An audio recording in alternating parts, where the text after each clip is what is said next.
Hey everybody, Dean Benard here, and welcome to the latest edition of Take 5. Today I want to talk to you about the issue of unfair investigations, or at least the perception of unfair investigations.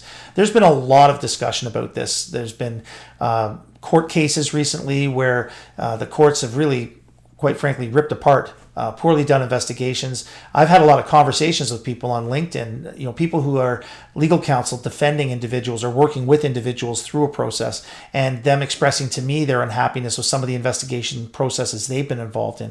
And I thought, this is a topic worth discussing. And I think, obviously, anybody who really understands what they're doing when it comes to investigations understands there needs to be procedural fairness. And the procedural fairness issue is one that, I don't know how well understood it is by everybody out there that's doing this work, but there has to be fairness. And what does that mean? Well, it means everybody gets an opportunity to say what they need to say. It means that respondents have an understanding of what's being complained about, what they're answering to before they're pulled into a meeting to speak to it. It means that they have an opportunity to see what they've said in their interview and review it before it becomes part of the report. These are the kinds of things that we want to make sure, and our decisions are based on evidence, right? Our decisions are based on things that the concrete evidence that we gather. Yes, we're going to make judgment calls. We're going to make judgment calls on credibility, but let's make sure we've done those credibility assessments appropriately, right? That's a big part of it as well. One of the things that I hear some people say sometimes is that, the employer preordained what the outcome would be. They hire an investigator, or they use someone internally who's doing the investigation, and they're going to have to do what the employer wants. So it's all predetermined, and the rest of it's smoke and mirrors.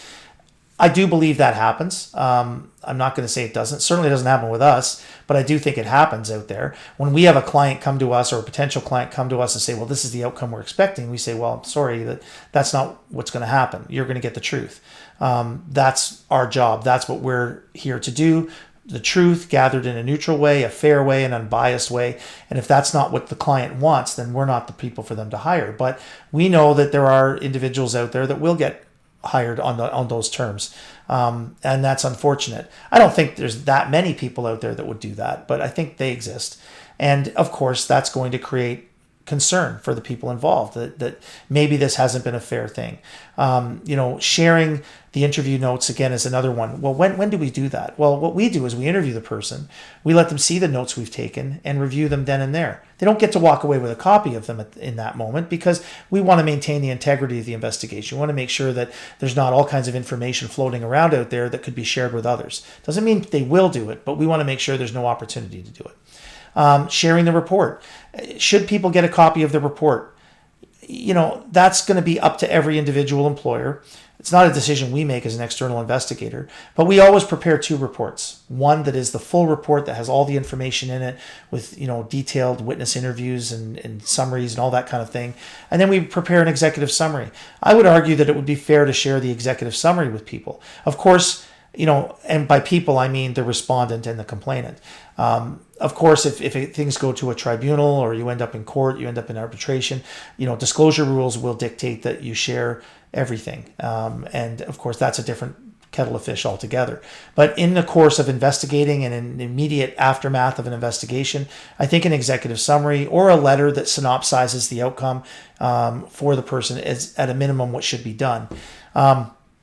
The problem I think that we face with all of this is that there's no real regulation around investigators. Sure, investigators are licensed in certain jurisdictions. Some of them are lawyers who then are, registered with their regulatory body as a lawyer. But the work of investigations is not really regulated. And so it's buyer beware in terms of who you get. And it can be a bit of a wild, wild west scenario out there sometimes because not everybody's going to adhere to the rules. Not everybody's going to see it the same way. I think that first and foremost, it's got to be about fairness.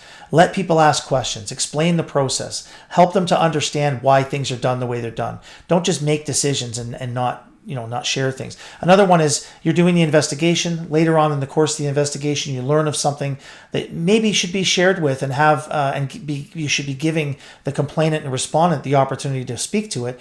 And that doesn't happen. Well, again, that's not fair. You have to make sure that as new information becomes available, you got to analyze that information and ask yourself, should that be shared with them? Should they have an opportunity to speak to that? Does the investigation turn on some of this information? If it does, then they have to have an opportunity to speak to it. So these are just a few things. I could go on and on, but again, short time to talk. But a few things to keep in mind when it comes to keeping investigations fair.